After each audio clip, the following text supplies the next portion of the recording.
My name is Sandy Adomaitis, the social media director for the Page International Screenwriting Awards, and your host for the Writers Hangout, a podcast that celebrates the many stages of writing, from inspiration to the first draft, revising, getting a project made, and everything in between.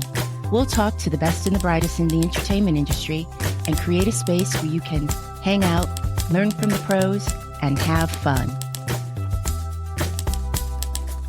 Hi, I'm Sandy Adomaitis. Hi, I'm Terry Sampson. Thanks for hanging out with us on the Writers Hangout. And I'd like to introduce our special in-studio guest, screenwriter Mark Steen. Woo! Thank you. We're going to recap The Ghost and Mr. Chicken. Mark Steen, Yes. What is it about The Ghost and Mr. Chicken that you love? It works, and it's really funny, and it holds up, which you can't say about a lot of comedies that were done that long ago. This was done in 1966, and it's not dated at all. No, it stars Don Knotts from Andy Griffith fame. He's very nervous in this film, which is pure Barney Fife. King of Panic. He's the king of panic, Yeah. Mr. Chicken, always in a suit, bow tie, a hat. I looked this up. He is 42, an actual age in the movie, but he dresses like your grandfather through the whole thing. Well, all of our parents looked old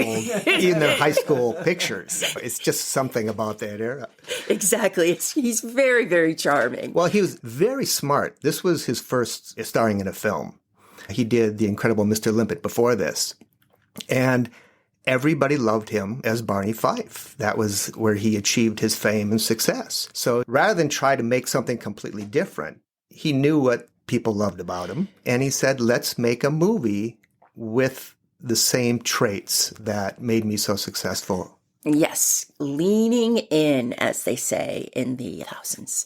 We open up, it's the credits. And Luther, a.k.a. Mr. Chicken, Don Knotts, is driving on a dark street. And he goes by some signs. And it tells us that we're in Rachel, Kansas. Population 6,384. I was pleased to see there was also a sign from the Optimistic Club, and it said welcome. And I didn't know if that was a threat or... Did you freeze frame these? Yes, Okay. yes. I'm very impressed. I did a lot of freeze framing. Now, it's thundering, but there's no rain. Have you noticed through this movie? Oh, that's the funny thing, right? Because they'll have a thunderclap in there, and then you kind of look and you go, "God, there's not a wet drop of anything anywhere." Well, it's like when you watch Dark Shadows. Every time they say an ominous line, thunder happens. Oh, is that what's going on? Okay, yeah. I get it now. And the streets are, as you know, streets are always wet, right? At night in movies. Because the glare or something, yes, I don't know. It look more dimensional or whatever.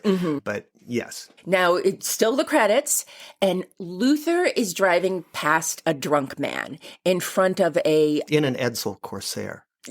Yes, that's right. Which is probably one of the worst cars ever created.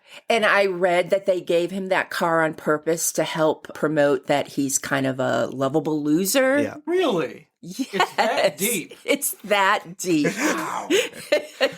Yes. We're getting into Kubrick territory. Yeah, really. You know. Luther's driving past this drunk guy. He's walking down the street, and out of the bushes in front of a scary mansion, a 2x4, this guy with black gloves on, hits him on the head and knocks him out. You could actually miss this. In fact, I missed it the first time. I didn't see the hands. It could have looked like a board fell. I don't think you were supposed to see the hands. Because you're not supposed to know whether the 2x4 fell or he was hit. It's a mystery. Yeah, it's a mystery. As if I recall correctly, I think it's 1965. It was close enough. You're right. Was this done my on a bad. weekend? No, but it was all shot in 17 days. And that's why they brought in Alan Rafkin, the director, because he was a TV director and he could shoot in 17 days. A feature director, they prep. Right. For more than 7 Yeah, the budget was not huge for this movie. $500,000. Yeah. And as we go through, I will be pointing out, they save a lot of money on the sets. And the camera view. It's really tight. Really tight. I thought it was pretty good Haunted Mansion, but let's keep going. Yeah, the haunted, I think that's where they spent their money. Susanna from across the street, she's up in her bedroom. She's got curlers on and a robe, and she sees the drunk get hit on the head and starts screaming, murder, murder. And by the way, amazingly good scream. I can't believe she's not AI'd into every horror film from now on. Luther hears this. He turns the Edsel Corsair around and he backs into a bunch of garbage cans. And I have to say, mad respect for all these sight gags. If it was set in France, there'd be a fruit stand on every corner and everybody would run into it. Now, this is when the credits end. Luther pulls out his press card, goes over the body, and Suzanne is already there.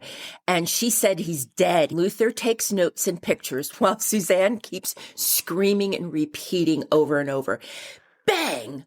Right over the head. Bang! Right, and it's jarring. Luther jumps every time. In fact, I think the flash on his camera goes off at one point. I think she says it 4 times. Exactly. Luther then drives over to the police station, and outside he meets up with a reporter from the local newspaper, the handsome and snarky Ollie Weaver. Ollie takes every moment to be mean to Luther through this entire movie. Right. Luther breathes and he goes, nice breath, Luther. And they both go into the police station. It's one large room.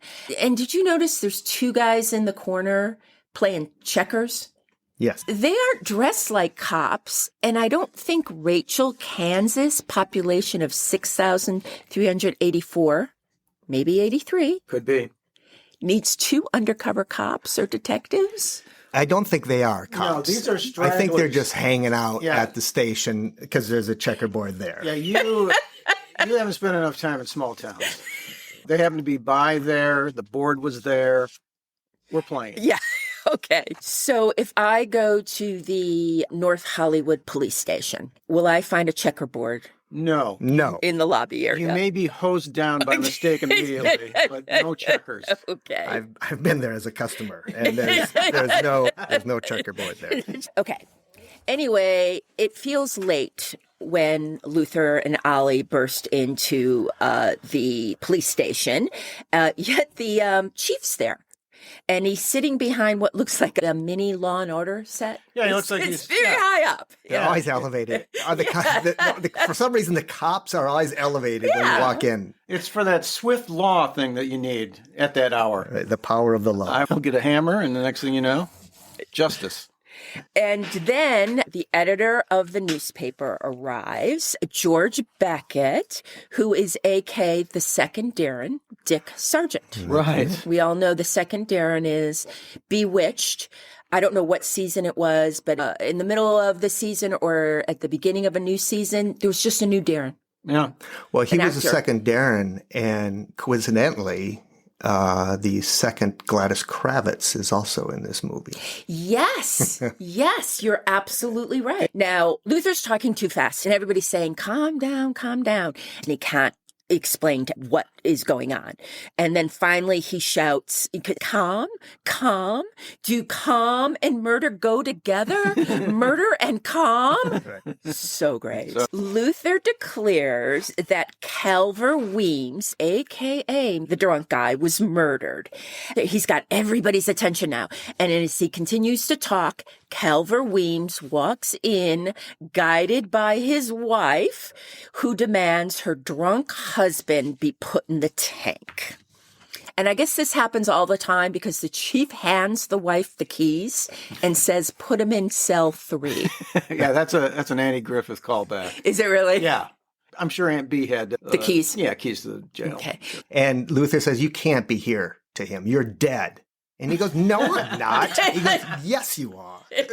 They fight about whether or not he's They dead. argue Yes. about Dead. his consciousness. Luther's a laughing stock. I think we learned here that Luther isn't really a reporter. He's the typesetter. So Ollie is the reporter.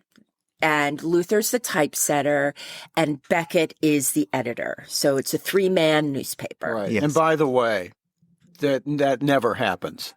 That is such a different job. My dad was a teacher and also a newspaper reporter. The typesetting guys were like pitchers in a baseball team. They only did one thing. Yeah. Do you think Luther did have had a degree in journalism from the Rachel City Correspondence School of Journalism. I guess the difference is that Luther had a dream. So the two checkers guys continue to laugh at Luther all the way to Luther's car. And this is where Luther mentioned that he is a student of karate. Yes, he studied by mail. He studied by mail, exactly. Now, the next morning, we're at the Natalie Miller Room and Board. And for the younger writers, boarding houses were prevalent in the early 1900s. A tenant would rent a room in a house and meals were served by their owner. Now it's breakfast time and all the boarders around the table in the living room. And Ollie is regaling the tenant, more character actors you would recognize, about Luther's mistake the night before in thinking that the drunk was murdered. Coming down the stairs, Luther overhears everyone laughing at him. He just has to. Yeah. But he enters the dining room and he tries to act like he doesn't have a worry in the world. At breakfast, Luther is mercilessly mocked by the two older women and Ollie. You might think that they were being nice to him. I think they're trying to be nice, although it does sort of antagonize him in the sense like, Luther, a person has to stop breathing before they're considered dead. And I don't think it's malicious. I think it's just kind of... There's a tiny layer of support somehow in that. But then Ollie takes it the step further, says, no, let's actually be antagonistic to him. Which is, honestly, kind of a really cool thing on this kind of movie. There's like a little... It's a level I would have missed as a kid. Yeah. Oh, of course.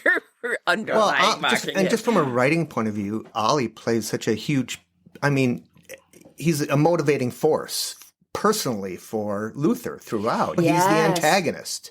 So every scene where they really got to drive Luther to do something that you wouldn't expect his character to do, Ollie's usually there provoking him in some way. And it's like, I'll show you. Yes, you're absolutely... They don't miss a beat where Ollie can do that. Right. So the big picture is he wants to be a reporter. So that's his dream. And on a personal level, it's the fact that he wants to impress Elma. Yeah. And we will learn about Elma now.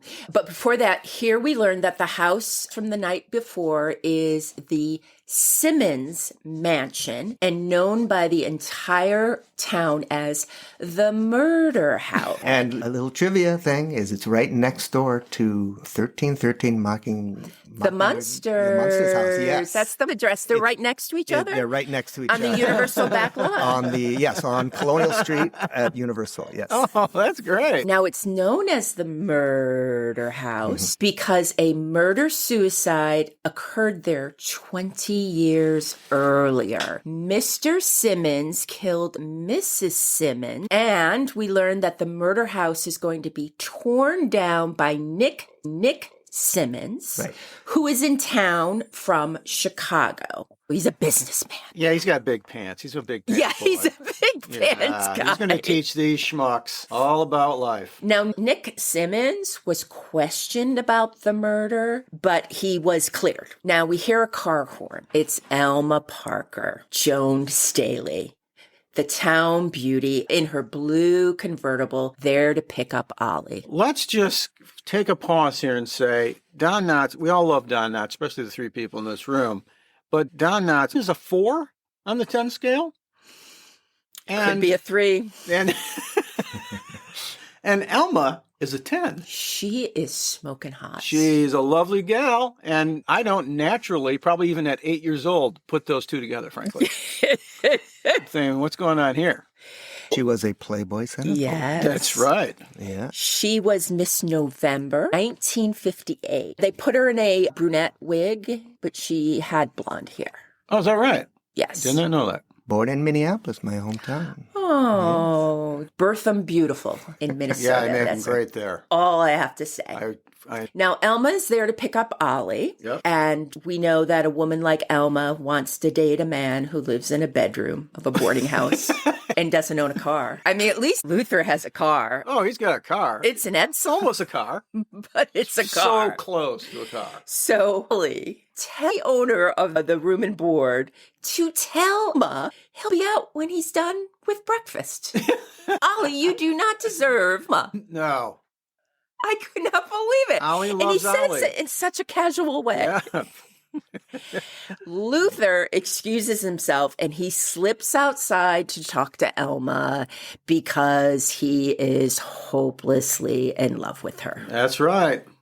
Yes. Also that same morning, we see Milo Maxwell, who is the president of Rachel's Mutual Savings and Loan, arrive at work. Now, I counted 3 tellers, and that's more than my Wells Fargo has at any given day.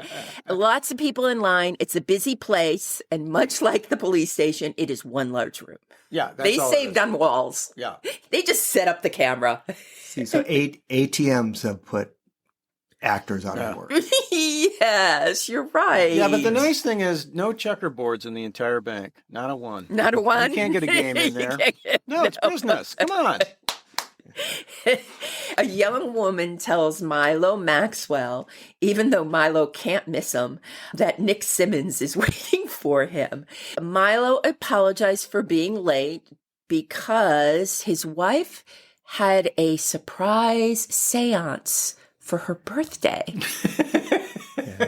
Laying a little pipe there. For Lots of pipe. Yes. And Nick Simmons is there because he wants to make sure all the paperwork is tied up so he can take over ownership. I guess there was a lien, back taxes, and Yeah, I think they owned a little piece of it yet. yeah, paperwork needs to be signed off. And then Nick, owns the mansion and he wants to get it torn down on Monday. And Milo assures him the paperwork's going to be signed by then, and they shake hands on it. Same morning, we're at the Rachel Courier Express, the local newspaper, and we're in the basement. Luther's doing his typesetting, and Mr. Kelsey, the paper's janitor, is sweeping. Now, this is about a 3-room operation, yet they have a full-time janitor. Mr. Kelsey, the janitor, basically dictates to Luther what to use in the filler about the mansion and what happened, saying 20 years ago that week, the bodies of Mr. and Mrs. Simmons were found in the mansion, and that Mrs. Simmons had been stabbed in the neck by Mr. Simmons, and half mad with blood still dripping from his hands, went running up to the organ tower, insanely playing the organ before throwing himself out the window, committing suicide, and the ghost of old man Simmons still climbs the tower and plays the organ at midnight.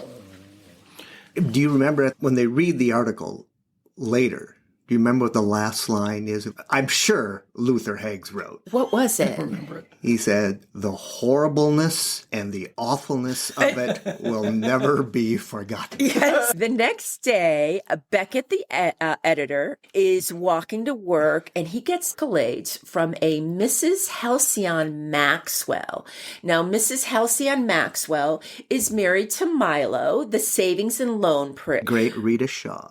Oh, she's brilliant. Right. She's absolutely brilliant. Remember, she had a seance for her birthday, and Halcyon Maxwell loved the Simmons piece. Now we're inside the Rachel Courier Express. Mr. Kelsey, the janitor, does this mind meld technique of manipulating the editor into asking Luther to spend the night in the murder house on the anniversary of the killings. In exchange, Luther would get the front page with a byline. Luther, a.k.a. Mr. Chicken, is terrified, but he tries to play it off, and the editor gives Luther a day to think it over. And after he leaves, Mr. Kelsey mind melts Luther into going to take a look at the mansion that night, just to kind of see. It's very Obi-Wan, his way. Let them pass. Well, he does it in a way that is so funny because it's so obvious. I think the first thing he does, he goes,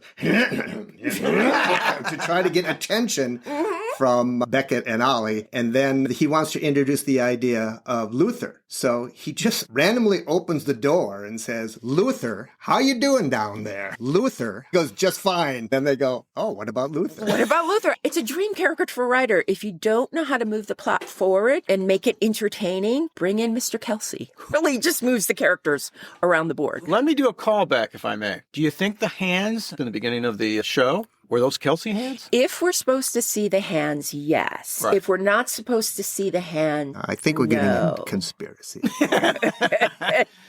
Now, that scene, the blocking is just wild. And I really can't tell you if I love it or I hate it. Because Ollie and the editor are fine. But poor Mr. Kelsey has to do this mind meld thing with a broom in his hands. It's really funny.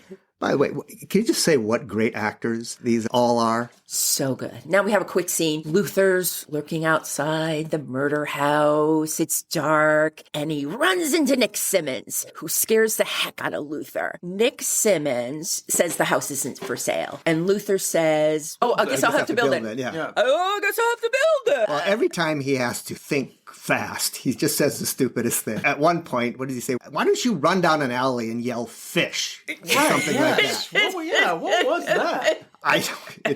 Which is actually, they borrowed that from the Andy Griffith Show. Oh, okay. Because Goober or Gomer yelled that to Barney Fife at one point. I think he just lifted it from that and used it in this movie. Yeah. It made the crew laugh. Probably all from Andy Griffith. Okay. Next afternoon, Luther runs into Elma in front of a cafe. There's no name on the cafe. So I'm guessing the Rachel Cafe is a popular name in the Midwest and they couldn't get clearance. That's what I'm thinking. And the sun is so bright, you can tell San Fernando sun.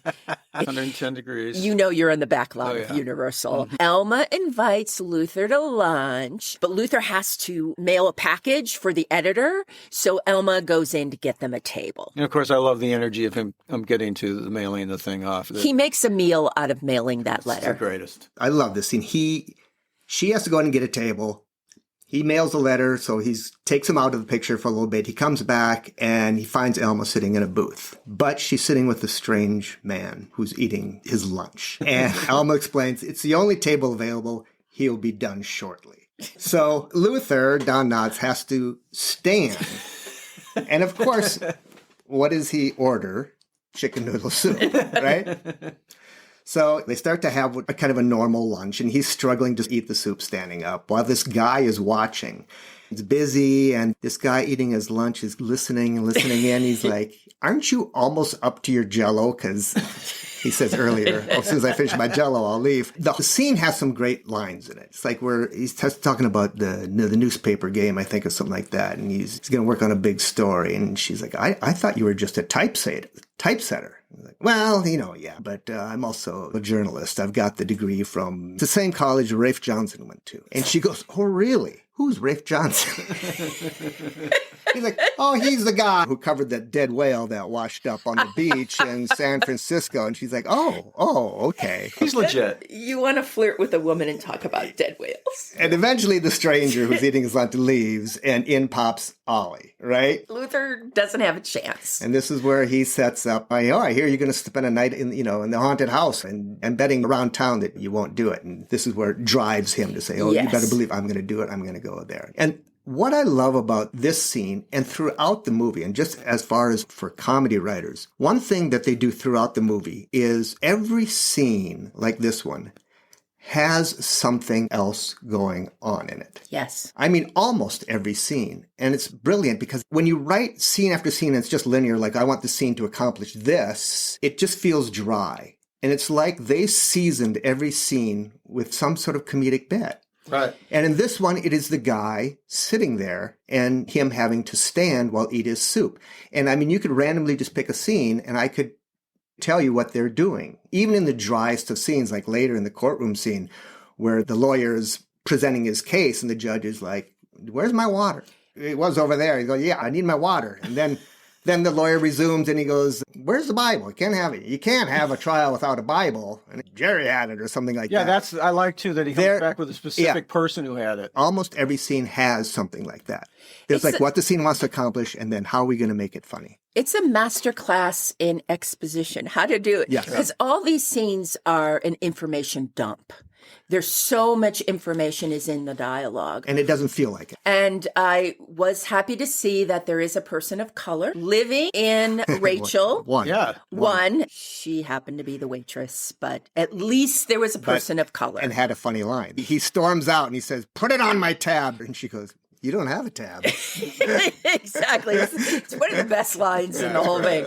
Also, did you miss the gigantic cigarette machine right there at the entrance? Kids, you could put change into a machine, pull a lever, and get a pack of marbles. Yeah, the funniest part is it was probably 30 cents. Wow. Okay, that night, so now we know Luther has decided to go spend the night. So that night, he's at the boarding house. Luther waits in the common area before heading out to the murder house, the Simmons mansion.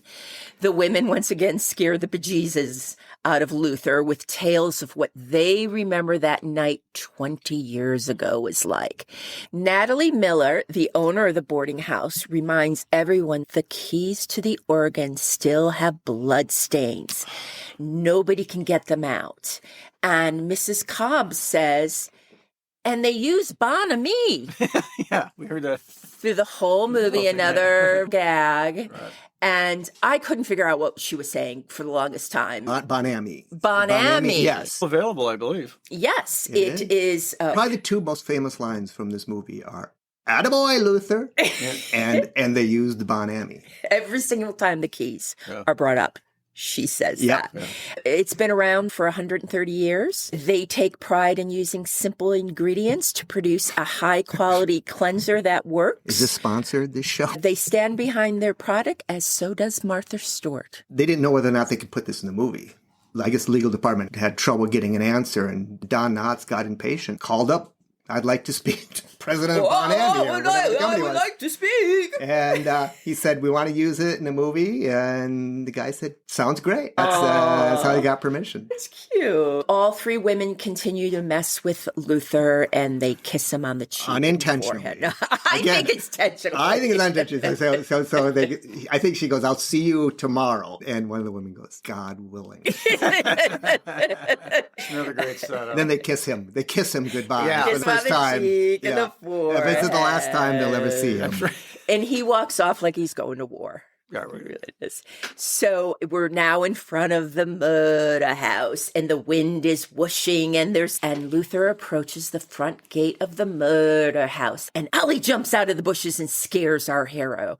Ollie tries to muscle in on Luther's story, telling Luther he'll spend the night with him, and that he knows Luther's scared. Luther says, "No way," and Ollie pouts off. Now, what happens? Well, all heck breaks loose. So he is on the porch. Right. He backs up from his uncertainty of the doors, and he goes through the entry place of the coal chute, down the slide, and ends up in the basement, which of course is the best place to start. Exactly. Scary. So he slides down with what has to be the ugliest sleeping bag I've ever seen. It really looks like a garbage bag, doesn't it? Yeah, it is an old-timey. So the flashlight finds its way into the tumbling acrobatics, lands on a chair, and lights up the situation. By the way, there are 150 years worth of cobwebs. Yes, they're so well everything done. is covered in cobwebs. I don't know how they do cobwebs. They were there for hours. It's a great set, though. Oh, the whole haunted house is just fantastic. I loved it.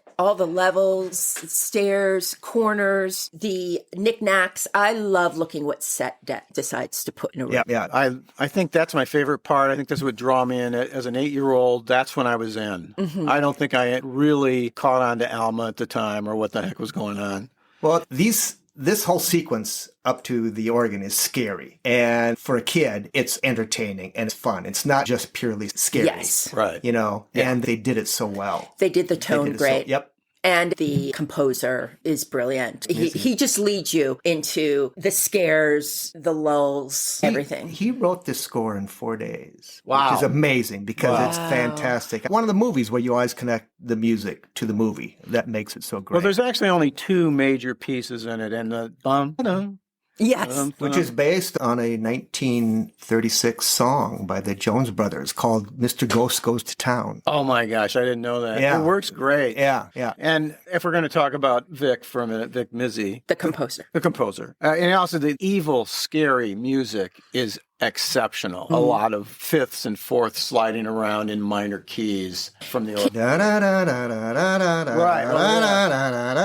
Vic Mizzy actually, they were going to hire somebody to play it on the organ, but it was actually sounded too good. So he said, I'm not very good at it, but it worked the way he played it. Yeah, there were some crooked notes there, a little weird note here and there. And I think it sounds like the pipes were not accurately pitched. It was sounded like an organ that had been not played for 20 years. It was recorded by the famous Wrecking Crew. Oh, sure. Yeah, who did everything in the 60s and early 70s. I noticed, by the way, and I love the score. He was also in the Addams Family. Addams Family and Green Acres, I think he did. Okay. Wow. Yeah. This guy probably came out of arranging jazz. You're right. And the reason is that time I didn't think it was cool was this is what a jazz guy would think a rock and roll sound was. And so at 66, we're pretty deep into the Beatles experience by then. But there's a thing called the Mercy Beat, which is simply boom, boom, boom. That's a snare drum hit. So those guys would take that thing, and even if the track was swinging, that's what the snare drum would do. And that's kind of like a law was being broken, musical law at that time, where I said, oh, and I would cringe probably at that at one point. Now I just adore it because it's so great that he's found this mix between silliness in some of the music, which is great for this because it makes it a lot more acceptable to everyone. Yes. And it has a lot of cool jazz swinging in it, which I dig. Climbs up the staircase. A record starts playing very loudly and very fast. With the largest, it's like a Victrola. Yeah, he lifts it to take care of the problem. And he's startled by it, but he's still snickering to himself like, oh, look, I got caught by something that wasn't anything. He makes his way up the staircase and he notices the portrait of the deceased Mrs. Simmons, who is also, frankly, a babe. He settles in to sleep. And then he begins to hear the sound of rattling chains. Classic. And then a pounding hammer. What do you think that was? Sounds like Shutters Could have been that. or something like that. It's yes. Unbeknownst to what it could be, up to the imagination. Out of fear, he throws a book against the bookcase. The bookcase opens to reveal a staircase. I love a hidden staircase. I'm going to build one in my house. Yes. Even if it leads to nowhere, I want one. It's classic. Either the hidden staircase or the fireplace that turned. Yeah. You have to have one of those. Stay close to the candles. You find out later there's a little fireplace mantle that they turn something on that. At one point, Don Knotts throws a book and it gets stuck in the bookcase. Yeah. To me, that looked like that was a fluke, and they just kept. And then one of my favorite things is he yells, Holy Toledo. And I started laughing at it. And then I went, Holy Toledo. I've said that myself. I've heard it for years. How does that play? So I did a little research. But turns out there's two theories. One is in the 20s and 30s, Toledo was a sanctuary for gangsters. They made an agreement that if the police would leave them alone, they would leave them alone. And then since this provided a sanctuary, the gangsters called it the Holy Toledo. I had no idea. That's A. Oh. There's another one. So you get to vote. The city of Toledo in Spain, there's one, where Christianity got its first hold in that country after a long political and religious struggle. It's often called the Holy City of Toledo. So in the article I read, they just said, you got to pick one. Anyway, even though all of this has happened, I find it hard Don would pick going up the staircase, but he doesn't have a problem with it. So he heads up the staircase. He takes a step or two and the staircase closes. The 8-year-old Terry. It went to serious to really serious. Right there. Terry was now officially scared. Yeah. For Don. Don is Luther. Right. Donna. So up the stairs he goes, which leads to the organ loft. He finds the organ with bloodstains on the keys. We start hearing the chimes. Church bell from another place, or we don't really know, right? Yeah, they don't really say where the chimes are from. I always thought it was maybe they had a bell tower next to the... Yeah. I would think that the city and the community around there would say, you know what, we're trying to sleep. Why don't you ring at noon? Yeah. This crap at midnight is not, we're all waking up. None of us get a good night's sleep. Well, that's the weird thing about clocks. that go off because people have them in their house with the grandfather clock, whatever. Mhm. You know how noises wake you up in the middle of the night? Right. Why in the For world some reason, you subconsciously must know while you're sleeping that it's the clock, that there's no reason to be alarmed, right? Because otherwise you think you'd wake up every 15 minutes when it goes off or every half hour. People don't turn their clocks off at night or the sound. I think you just get used to it. In this particular audio mix, it was really loud. Really though. loud, yes. So maybe they're just really close. The sound of ticking is a sound I can't stand. My whole adult life, I've never had a clock in my house. Don't like them. I'm the exact opposite. Wow. I actually have a Baby Ben wind-up clock. Really? That I use at Wow. night. I can't. I feel my body decaying with every tick. I mean, even as a kid, I didn't like it because it meant time was passing and I wanted the moment I'm in to stay. I appreciate that, but it is a little whacked. Okay. Yeah. Thank you. As the music continues, he feels the end is near. I got to get out of here. Mm-hmm. He now spots, and this is the big point. It's Yes. all been pointing to this.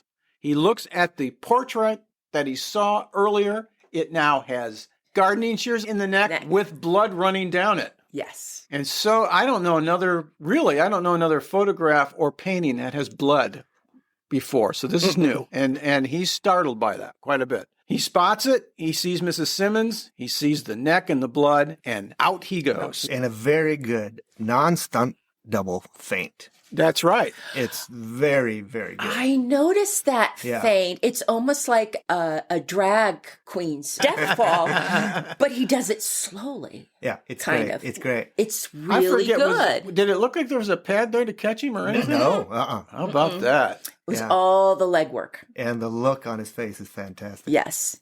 Okay. Next day at the Rachel Courier Express, a terrified Luther tries to tell Ollie and the editor what happened, but he's incoherent with fear. So Ollie and the editor basically write the piece, and it causes another sensation in Rachel. We're at the police station. The chief and the checker players are talking about the article, and we're introduced to Deputy Herky, the Phil Silvers lookalike, played by Jim Begg. And Deputy Herky, he needs extra pay. Just for his arms, he waves his arms like he's landing planes through this whole movie. Now we're outside and we meet the Psychic Occult Society of Rachel. They're marching down the street with a banner that proclaims they are the Psychic Occult Society of Rachel. From my count, it was 8 women, including Mrs. Halsey Maxwell. Remember the bank president? Right.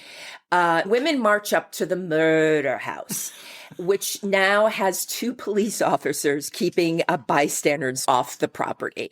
This is where Halcyon learns that the murder house is going to be torn down on. She's not happy. So that night at dinner, she tells Milo that he's not going to sign the paperwork. Nope.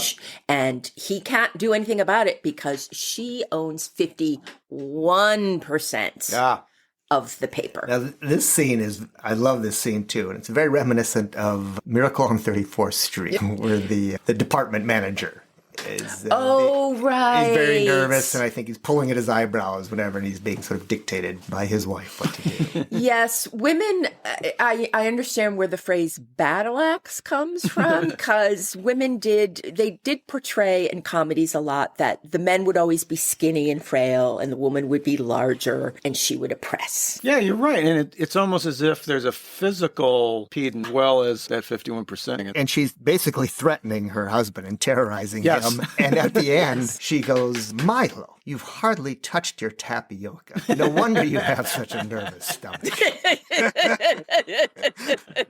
Yeah, that's great. Now, Milo has to tell Nick that he can't tear down the house. And Nick's not happy at all. And he says, when I get through with Luther, nobody will believe him when he says good morning. That's a good one. Now we go to the Rachel Chamber of Commerce picnic, and it's in honor of Luther. This is also where they spent a little bit of money, at least on the wardrobe, because there is a hat on every woman's head. The most famous scene in the movie, I think. Is this his speech? Yes. Okay, cool. Was that at Universal, or was that? It is at Universal, and again, It's supposed to be a big outdoor grounds. Right. It's shot very tight, and there's a school bus that has the sign on it, Commerce Picnic in honor of Luther Hegg. You know, right behind that is a building that they did not want you to see because it's supposed to be a park. That bus is just to hide something. And also, when Luther enters the scene, the whole town just turns, and there's a group of trees, and Luther's just standing in front of it, and he walks into and he just walks into the scene. There's no way he came through those trees. Is there an entrance to the park? Nope. So this is where the budget went for costumes. There's a lot of hats, bags, fedoras. A band is playing in the gazebo. There's picnic tables. There's a bunch of kids running around. Did you see the banner that is hanging over the gazebo? What did it say? It says Rachel, Kansas, home plate for wheat and democracy. That's right. I did see that. It looks like the whole town is there, including Alma and the boarding house squad. Deputy Herky is there waving his hands because there's a VIP section of the Chamber of Commerce. Again, you can tell they are under the hot sun of the San Fernando Valley. Elmer and Luther sit at a picnic table side by side and they eat. Elma makes it clear that Ollie and she are not exclusive. Luther manages to awkwardly ask Elma out on a date and she agrees. This is one of my favorite exchanges when he tries to make small talk. Yes. Luther tries to make small talk with Alma. And they get served their food, they're eating, and Luther says, I just love good food. And Alma goes, so do I. And then he goes, you know, you and I are a lot alike. We've got the good food thing going. And she goes like, oh, really? And he goes, you know, my mother liked good food. She always used to say, I'd rather eat good food than bad food any old day of the week. That's so sweet. The mayor introduces Luther, who's going to make a speech. Luther makes his way to the lectern in the gazebo. He's nervous and he can't hold his speech in his hands because it's rattling so much. So he places his speech down on the podium and of course it flies away. This is a character he did on the Steve Allen show, like starting in like 58, I think. It was basically the nervous man, but he would have a different name all the time. Steve Allen would do these man on the street interviews and he just played a super, super nervous character who would, and Steve Allen would go, what do you do for a living? And he'd go like, I'm a heart surgeon. Like that. You know. After Luther's speech, the whole town was slapping him on the back. Everybody loves Luther. And then a man walks up and hands him a summons. The next morning, in a quick walk and talk down the street that would make Aaron Sorkin proud, the editor Beckett explains to Luther that Nick Simmons is suing him because Luther damaged the Simmons name by writing the article that ran in the newspaper. You kind of go, huh?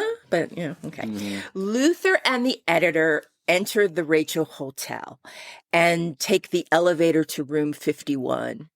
Wouldn't that be on the first floor, room 51? Yeah, I believe it would be. But not in this maybe case. it's an inside joke I don't get. And which is Nick Simmons' room. Another one of the great running gags, by the way, the elevator. Oh my gosh. That might as well have been in the Marx Brothers movie. That had all of the... We get an elevator gag. Yeah. Kids in the old days, people used to be elevator operators and they'd have a lever and they would stop the elevator. As best they could. As best they could. And sometimes it would be a little high, sometimes a little low. Go Google it. If you're not even going to watch the movie, watch that scene. They use the gag again. You can YouTube. You YouTube this, but they did the gag again in 1971 in How to Frame a Fig, which was all right. Another, which I think was the fifth Don Knotts movie. Right. Now, the Rachel Hotel does not have a presidential suite. Nick Simmons, this rich businessman, is in this tiny room with 2 large bureaus. Do you think that's in the brochure of the Rachel Hotel? I think Mr. Big Pants brought those with him. I think so, too. Yeah. He's like, I got to have all my clothes. He calls down to the desk. Can I have an extra bureau for my pants? You have a pants bureau down there. So now there are 4 men, and there are only 2 chairs in this tiny room. Simmons and his lawyers do the power play, and they make Luther and the editor stand up while they sit. Charles Lane is the lawyer. So one of the great. I mean, everybody recognizes Charles Lane. Yes. Everyone. He's Petticoat Junction, and he's endless amount of roles. Now, Nick Simmons says he will drop the suit if the paper retracts the story, saying that it was all a figment of Luther's imagination. I really liked this moment. The editor turns to Luther and asks him if he's telling the truth, and Luther says yes. And so the editor tells Nick Simmons they'll see him in court. It was nice to see Luther get some support in that scene from the editor. And I thought Dick Sargent played it really nice. Yep. And we go to a romantic moment on the porch of Elma's mother's house because we can't have a restaurant. We don't want to pay for a restaurant. No, it's going to be so they had dinner at Elma's mother's house. And again, another really nice scene. Luther talks about his karate and how he learned it through the mail and the trial the next day. Elma finds it cute. And they kiss in this scene. Yeah, it's a sweet scene. It's a very sweet scene. Next day, Luther pulls up in front of the Rachel County Courthouse. Everybody's trying to get in the courthouse, and there's no more room inside. Elma, who is with Ollie, kisses Luther on the cheek before he enters the courtroom, and Ollie isn't happy. Nope. Now, you can't really call it a shove, but he kind of shoves Elma a little bit in this scene. It goes, hey, what's going on here? He reaches for her, shoves her a little, and turns her around. It's a little rough. What's that all about? What do you mean, the peck on the cheek? She says, you don't own me, Ollie, and you never did. Elma, drop my the bomb. She does this while she has an acorn hat on. It's the funniest little hat. Inside the courtroom, now you know I got to talk about the courtroom. Of course. Big room filled with every character from town that we've met so far. And what you mean by town is Los Angeles. Like yes. Every actor you've ever seen. Every character from Los Angeles is there. Courtroom. Worst court reporter because in the middle of the scene, he just stops writing. He gets tired. And he's handwriting. He is. He's got a pad in his handwriting. You got to think there was that little machine. They couldn't rent that. Their budget was blown by then. This is the end of the movie. Now, unfortunately, Luther is made out to be a fool in the courtroom, and the judge decides that the only way to settle the case is to visit the Simmons mansion, the murder house. If the ghost doesn't appear for the judge and jury, then the verdict will be against Luther and the newspaper. You see, this 20th anniversary thing just gets thrown out, doesn't it? No, we're going on an unanniversary night. So I remember thinking, why would this ever happen again? It's never really addressed. Does the ghost play every night? Does the ghost just play there on anniversaries? Yes. Is it weekend? They kind of play loose with that. The judge orders the courtrooms to the Simmons house at 11:30 p.m. to see if Luther can prove his story. That night, everybody shows up. Luther, Elmer, the judge, the jury, they all enter the murder house. The town has to stay outside the gate. Mr. Kelsey, the full-time janitor, ex-gardener, tries to sneak in, but Deputy Phil Silvers pushes him away, says he can't go inside. Inside the murder house, nothing much happens. There's no gardener shears impaled in the neck of Mrs. Simmons' portrait. The bookcase doesn't open when Luther throws a book at it. The bloodstains are there, but the organ doesn't stay playing at midnight.